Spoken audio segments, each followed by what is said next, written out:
పత్రిక 1వ అధ్యాయం 15-16 వచనాలు మనం చదువుకుందాం. న్యూ టెస్టమెంట్ కొత్త నిబంధన పేజీ నెంబర్ 133. రోమీయులకు రాసిన పత్రిక 1వ అధ్యాయం 15-16 వచనాలు మనం చదువుకుందాం.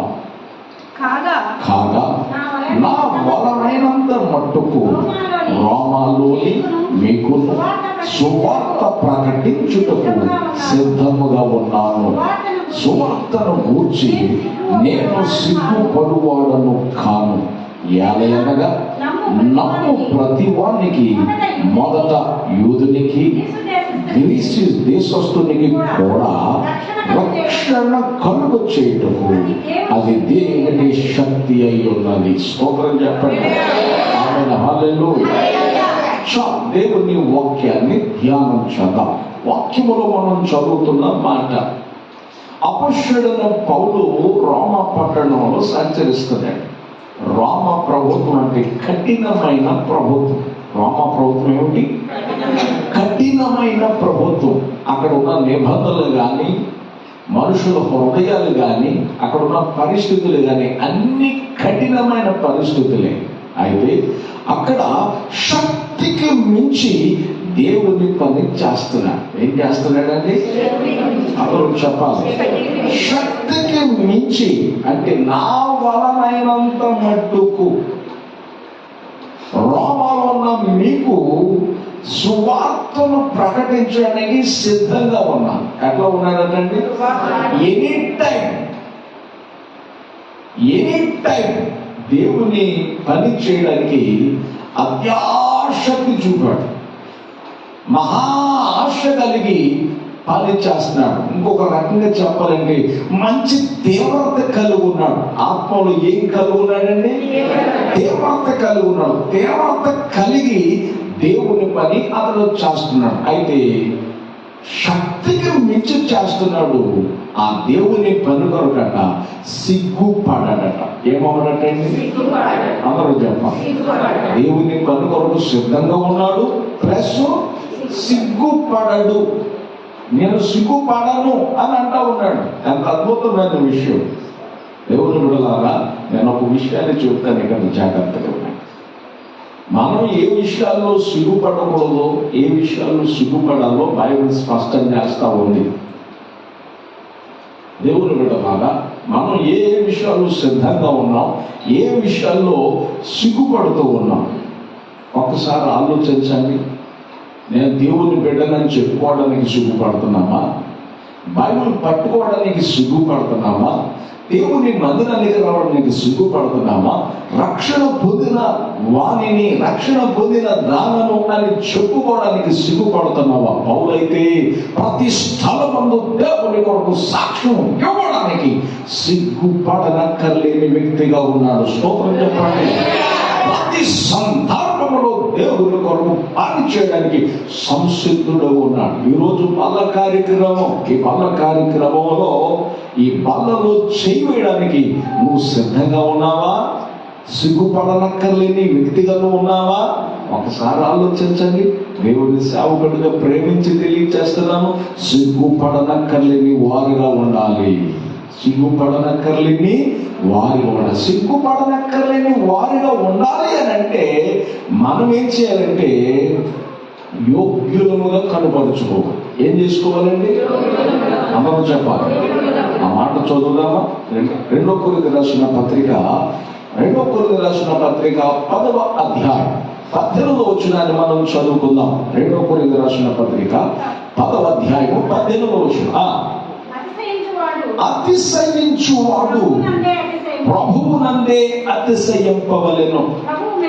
ప్రభువు మెచ్చుకుని వాడే యోగ్యుడు గాని తన్ను తాను మెచ్చుకుని వాడు యోగ్యుడు కాడు. స్తోత్రం చెప్పండి. బైబిల్ సెలవిస్తుంది, దేవుని పని కొరకు సంసిద్ధుడుగా ఉన్నాడు. దేవుని పని చేయడానికి సిగ్గుపడనక్కర్లేని వ్యక్తిగా ఉన్నాడు. అంటే యోగ్యునుగా చేసుకుంటున్నాడు. ఏం చేస్తున్నాడండి? అందరూ చెప్పాలి. యోగ్యునిగా అంటే ప్రజల చేత మెచ్చుకొనబడతలేదు, దేవుని చేత మెప్పు పొందుతూ ఉన్నాడు. ఎవరి చేత అండి? అన్నది చెప్పాలి. దేవుని చేత మెప్పు పొందాలి, దేవుని చేత మహిమపరచబడాలి, దేవుని చేత ఘనపరచబడాలి. ఇది బైబిల్ సెలవిస్తున్న మాట. తను తాను మెచ్చుకున్నవాడు యోగ్యుడు కాడు. ఎందుకంటే మనకు మన మార్గం తిన్నగానే ఉంటుంది, మనకు మన స్థితిగతులు బాగానే కనబడతాయి, కానీ ఎదుర్కోలేకే కనబడతాయి. కానీ బైబిల్ సెలవిస్తుంది ప్రభు చేత మెచ్చుకొనబడాలి. దేవుడు మెచ్చుకునే కార్యాలు ఏమున్నాయి ఒకసారి చెప్పండి. దేవుడు నిన్ను చూసి ఏ విషయంలో ఇష్టపడుతున్నాడు, దేవుడు ఏ విషయంలో నిన్ను మెచ్చుకుంటున్నాడు ఆలోచించండి. దేవుని వాక్యాన్ని బలా నమ్మకమైన మంచి దాసుడా, బలా నమ్మకమైన మంచి దాసుడా అనిపించుకుంటున్నామా? ఆలోచించండి దేవుని వాక్యాన్ని. ప్రభు మెచ్చుకుని వాడే యోగుడు. మరి ప్రభు మెచ్చుకోవాలంటే మనం ఏం చేయాలి? ప్రభు మెచ్చుకోవాలంటే మనం ఏం చేయాలి? ప్రభు యొక్క మెప్పు మనకి కావాలి. ఏం చేయాలి అని అంటే ఆ మాట కూడా చదువుకుందాం. 1 కొరింథీ రాసిన పత్రిక 11వ అధ్యాయం. 1 కొరింథీ రాసిన పత్రిక 11వ అధ్యాయము 28వ వచనాన్ని మనం చదువుకుందాం. 1 కొరింథీ రాసిన పత్రిక 11వ అధ్యాయం 28వ వచనాన్ని మనం చదువుకుందాం. కాబట్టి ప్రతి మనుష్యుడు తన్ను తాను ఏం చేసుకోవాలి? అందరూ చెప్పాలి. నా వైపు చూడండి. ప్రతి మనుషుడు అంటే ఇక్కడ కులం లేదు, మతం లేదు, వర్గం లేదు, భేదం లేదు, చిన్నోడం లేదు, పెద్దోడం లేదు, ఆ దేశస్తుడని లేదు, ఈ దేశస్తుడని లేదు. ప్రతి మనుషుడట దేవుని సన్నిధిలో ఉన్న మనం, దేవుని ఎదుట మనము మనలను మనం ఏం చేసుకోవాలంట? అందరూ చెప్పాలి, పరీక్షించుకోవాలి, స్వపరీక్ష చేసుకోవాలి. ఇది బల కార్యక్రమం. ఈ బల కార్యక్రమంలో మనం యోగ్యులుగా దేవుని చేత మెప్పు పొందాలి అని అంటే, బలలో చేవేసే యోగ్యత మనకు రావాలి అని అంటే మనల్ని మనం ఏం చేయాలంటే పరీక్షించుకోవాలి. ఏం చేసుకోవాలండి? అందరూ చెప్పాలి, పరీక్షించుకోవాలి దేవుని ఎదుట. ఈ వాక్యము బోధించబడుతున్నప్పుడు, వాక్యం వింటున్నప్పుడు ఈ వాక్యము ద్వారా మన హృదయాలు సరి చేసుకోవాలి. హృదయాలు ఏం చేసుకోవాలి? అందరూ చెప్పండి. మన హృదయాలను మన మనసులను దేవుని ఎదుట ఏం చేసుకోవాలి? సరి చేసుకోవలసిన వారమై దేవుని ఎదుట సరి చేసుకుంటే నువ్వెక్కడైనా బెస్ట్ అనిపిస్తావు, నువ్వెక్కడైనా గెలుస్తావు, నువ్వెక్కడైనా ఏమవుతావు? గెలుస్తావు. అందుకే దేవుని మెప్పు మనం పొందాలి. ఎవరు మెప్పు పొందాలి? అందరూ చెప్పాలి. అందుకే పౌలు గారు అన్నాడు, నేను సువార్తను ప్రకటించడానికి సిద్ధముగా ఉన్నాను, నా బలమైన అంత మట్టుకు నేను చేస్తాను, సిద్ధం. ఎప్పుడైనా సరే అదే సందర్భంలో సువార్తను గురించి నేను సిగ్గుపడను అంటే పరీక్షించుకుంటూ ఉన్నాడు, పరిశీలన చేసుకుంటూ ఉన్నాడు. అందుకే దేవుడు అతను నిన్ను ఇచ్చాడు. పౌలుకి ఒక ముళ్ళు ఉంటే ఆ ముళ్ళు తొలగిపోవాలని ప్రార్థన చేస్తాను. దేవుడు అన్నాడు, ఆ ముళ్ళు నేను తీయగానే పౌలు నా కృప నీకు చాలు. స్తోత్రం చెప్పండి. అంటే పౌలు దేవుడి దగ్గర ఎంత మెప్పు పొందాడండి. నేను ఏ మనుషుని దగ్గర నేను నేర్చుకోలేదు, ఏ మనుషుడి దగ్గర నేను ఇది తీసుకోలేదు, కేవలం దేవుని అనుగ్రహం ద్వారా నాకు కలిగింది. కాబట్టి మనుషుల మెప్పు నేను కోరేవాడిని కాదు, దేవుని మెప్పు నేను కోరేవాడిని. స్తోత్రం చెప్పండి. ఎవరు మెప్పు కోరేవాడట? దేవుని మెప్పు. దేవుని మెప్పు ఎట్లా వచ్చిందంటే పరిశీలన, పరీక్షించుకోవటం. ప్రార్థన కూర్చున్నప్పుడు, వాక్యాన్ని బోధించడానికి ప్రార్థన చేస్తున్నప్పుడు పరిశీలన చేసుకుంటూ ఉండేవాడు, పరీక్షించుకుంటూ ఉండేవాడు. అది అతనిని దేవుని ఎదుటికి యోగ్యునిగా తీసుకొచ్చింది. అందుకే ప్రభు మెచ్చుకున్నవాడే యోగ్యుడు. ఎవరు మెచ్చుకున్నవాడు యోగ్యుడు? అందరూ చెప్పాలి. పౌలు గారు బోధిస్తుంటే అక్కడ చాలా మంది చాలా రకాలుగా మాట్లాడుతున్నారు. అబ్బో పౌలు గారు బాగా వినాల్సిందే అంటున్నారు. పౌలు గారు బాగా అద్భుతం అంటారు. ఇట్లా బోధిస్తున్న సందర్భంలో, ఇట్లా మాట్లాడుకుంటున్న సందర్భంలో కొంతమంది అంటారు, అమ్మో నేను కేఫవాడిని. ఎవరు వాడట? నేను పౌలు వాడిన ఒకడు, కేఫవాడిన ఒకడు, అని ఒకడు. ఇట్లాగా నేను క్రీస్తు వాడిన ఒకడు. ఎవరికి వాళ్ళే రకరకాల మాటలు మాట్లాడుతున్నాం. మాటల్లో మెచ్యూరిటీ ఉంది కానీ ఆత్మీయతలో మెచ్యూరిటీ లేదు. స్తోత్రం చెప్పండి. ఆత్మీయత ఫలవంతంగా లేదు. అప్పుడు పౌలు గారు అన్నారు, ప్రభువు మెచ్చుకున్నవాడు యోగ్యుడు. నువ్వు కేఫవాడవైనా, పౌలు వాడవైనా, క్రీస్తు వాడవైనా ప్రభువు మెచ్చుకునే జీవితాన్ని జీవించాలంటే ఈ బోధిస్తున్నప్పుడు నువ్వు పరీక్ష చేసుకో, పరిశీలన చేసుకో. అప్పుడు దేవుని ఎదుట యోగ్యుడుగా నువ్వు అద్భుతంగా తీర్చిదిద్దబడతావు. కానీ వాక్యంలో రాబడింది ఇక్కడే పౌలు గారు సిగ్గుపడను అని అంటే, కొంతమంది ఏం చేస్తున్నారంటే వాక్యంలో రాబడింది ఆ మాట కూడా మనం చదువుకుందామా? ఇర్మియా గ్రంథం 6వ అధ్యాయం. ఇర్మియా గ్రంథం 6వ అధ్యాయం. ఇర్మియా గ్రంథము 6వ అధ్యాయము 15వ వచనాన్ని మనం చదువుకుందాం. ఇర్మియా గ్రంథం 6వ అధ్యాయం 15వ వచనం.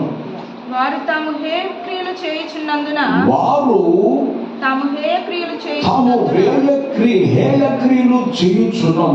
సిగ్గుపడవలసి వచ్చెను. కానీ వారు ఏమాత్రమును సిగ్గుపడరు.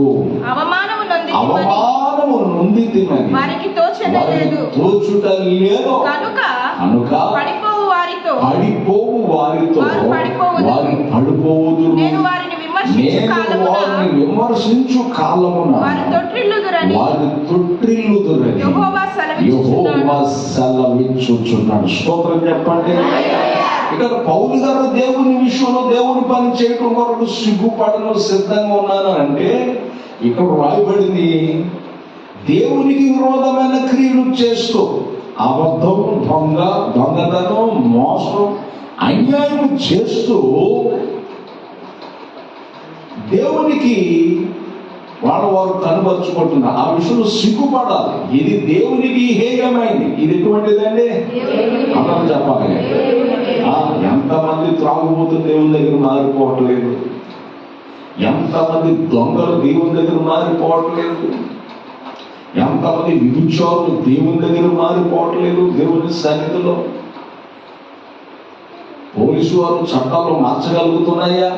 పోలీసులు చేయలేని పని, చట్టాలు చేయలేని పని బైబిల్ చేస్తా ఉంది. స్తోత్రం చెప్పండి. దేవుని మందిరం చేస్తా ఉంది, దేవుని వాక్యం చేస్తా ఉంది. కారణం కట్టిన నేరస్తులను, కారణం కట్టిన దొంగలను దేవుడు మార్చి వేస్తా ఉంది. దేవుని బిడ్డలారా, బైబిల్ సాధిస్తుంది. కొంతమంది యేసు ప్రభు మా దేవుడు కాదు, అబ్బాయి మేము యేసు ప్రభువుడు కాదని యేసు ప్రభు బిడ్డల నుంచి చెప్పుకోవడం కూడా సిగ్గుపడుతున్నారు కొంతమంది.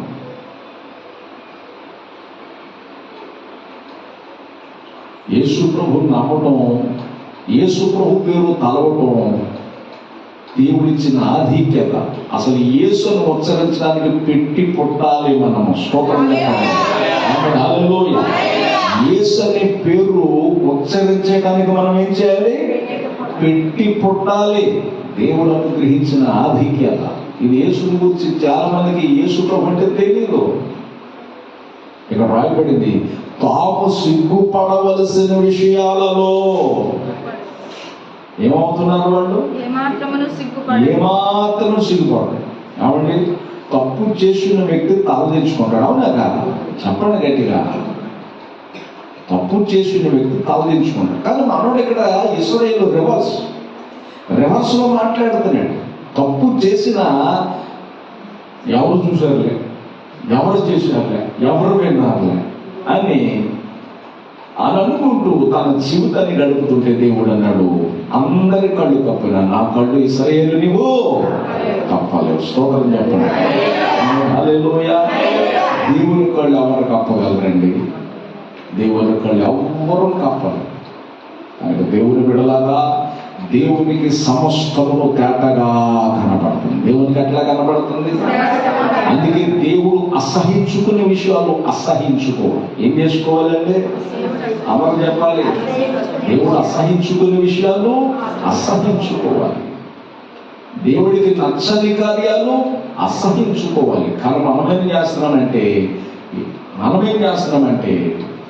దేవుడు నచ్చని కార్యాలు, దేవుడికి నచ్చని కార్యాలు భోజనం చేసుకుంటున్నాం, వాటిని కలుగుకుంటున్నాం, వాటిని అనుసరిస్తున్నాం, వాటిని వెంబడిస్తున్నాం. అందుకే మనం భ్రష్టు పట్టుకుపోతాం. ఏమైపోతున్నామండి? భ్రష్టు పట్టుకుపోతున్నాం. అప్పుడు దేవుని బిడ్డలారా అట్లా కాకూడదు. పరీక్ష చేసుకుందాం, పరిశీలన చేసుకున్నాం, యోగ్యముగా కనుపరచబడదాం. బైబిల్ సెలవిస్తుంది, అపొస్తలుడైన పౌలు తిమోతికి లేఖ లేఖలో మాట మాట్లాడతాడు. ఆ మాట ఏమిటంటే 2 తిమోతి రాసిన పత్రిక 2వ అధ్యాయం 2వ అధ్యాయం 14-15 వచనాలు మనం చదువుకుంటే అక్కడ రాయబడింది. 2 తిమోతి రాసిన పత్రిక 2వ అధ్యాయం 14-15 వచనాలు. వినువారిని చెప్పుటకి గాని మరి దేనికి నీ పనికిరాని మాటలను గురించి వివాదం పెట్టుకోవద్దు. ఈ సంగతులను వారి జ్ఞాపకము చేయండి. దేవుని ఎదుట యోగ్యునిగా సిగ్గుపడనక్కర్లేని స్తోత్రం చెప్పండి. ఎవరి ఎదుట అంటున్నాడు ఆయన? అందరూ చెప్పాలి. అపొస్తలుడైన పౌలు నీ మెప్పు నా మెప్పు కోరేవాడు కాదు, దేవుని మెప్పు కోరేవాడు. అట్లా ముక్కుసూటిగా వెళ్ళాడు. అందుకే నేను క్రీస్తును పోలి నడుచుకొనుచున్న ప్రకారం మీరు నన్ను పోలి నడుచుకోండి. అపొస్తలుడైన పౌలు ఎంత పర్ఫెక్ట్ గా దేవుని కొరకు నడిచాడో, ఏ విషయంలో నా మనస్సాక్షి నన్ను నిందించదు అని మాట్లాడతాను. ఏ విషయంలో నా మనస్సాక్షి నిందించదు అని మాట్లాడతాను. ఆ మాట చెప్పడానికి ఎంత దమ్ము ఉండాలి, అంత ధైర్యం ఉండాలి. బైబిల్ సెలవిస్తుంది దేవుని బిడ్డ. పౌలు గారు అంటున్నాడు, తిమోథీ దేవుని ఎదుట సిగ్గుపడనక్కర్లేని పనివానిగా ఉండు. నిన్ను నువ్వు యోగ్యులుగా కనుపరుచుకో. ఏం చేయాలంటే అందరూ చెప్పాలి. యోగ్యులుగా కనుపరుచుకోవాలంటే అక్కడ రాయబడింది. ఆ పైన మనం చదువుకున్నాం, ఏ విధమైన వివాదాల జోలికి వెళ్ళకూడదు. ఏమిటండి? ఇంకా రాయబడింది తిమోతి రాసిన పత్రికలో, అపవిత్రమైన ముసలమ్మ ముచ్చట్లకు దూరంగా ఉండు. అట్లాగే యవనిచ్చులకు దూరంగా ఉండు. స్తోత్రం చెప్పండి. యోగ్యులుగా దేవునితో మనం ఉండాలి అంటే ముసలమ్మ ముచ్చట్లకు దూరంగా ఉండాలి, వివాదాలకు దూరంగా ఉండాలి, ప్రతి విధమైన కీడుకు దూరంగా ఉండాలి. అట్లాగే పాపములకు దూరంగా పారిపోవాలి. దేనికండి? అందరూ చెప్పాలి గట్టిగా. పాపానికి దూరంగా పారిపోవాలి. పాపానికి దూరంగా పారిపోతున్నామా? పాపానికి దగ్గర అవుతున్నామా? ఒకసారి ఆలోచించండి. పాపానికి ఎంత దూరం అవుతావో అంతగా దేవుడు నీకు సమీపం అవుతావు. పాపానికి ఎంత దగ్గర అవుతావో చేయకూడని భ్రష్ట కార్యాలు చేయడానికి దేవుడు నిన్ను అప్పగిస్తాడు. నేను పర్ఫెక్ట్ అని చెప్పుకోవడానికి లోకం ఏం చేస్తుందంటే ఎదుటి వాళ్ళ మీద నిందలేస్తాను. ఎదుటి వాళ్ళ మీద ఏం చేస్తుందంటే చెప్పాలి గట్టిగా. ఒక తప్పును కప్పిపుచ్చుకోవడానికి మనుషుడు ఏం చేస్తున్నాడు అంటే 10 రకాల తప్పులు చేస్తున్నాడు. ఎన్ని చేస్తున్నాడు? చెప్పాలి గట్టిగా. 10 రకాల తప్పులు మనుషుడు చేస్తున్నాడు. ఎంత బాధాకరం దేవుని బిడ్డల.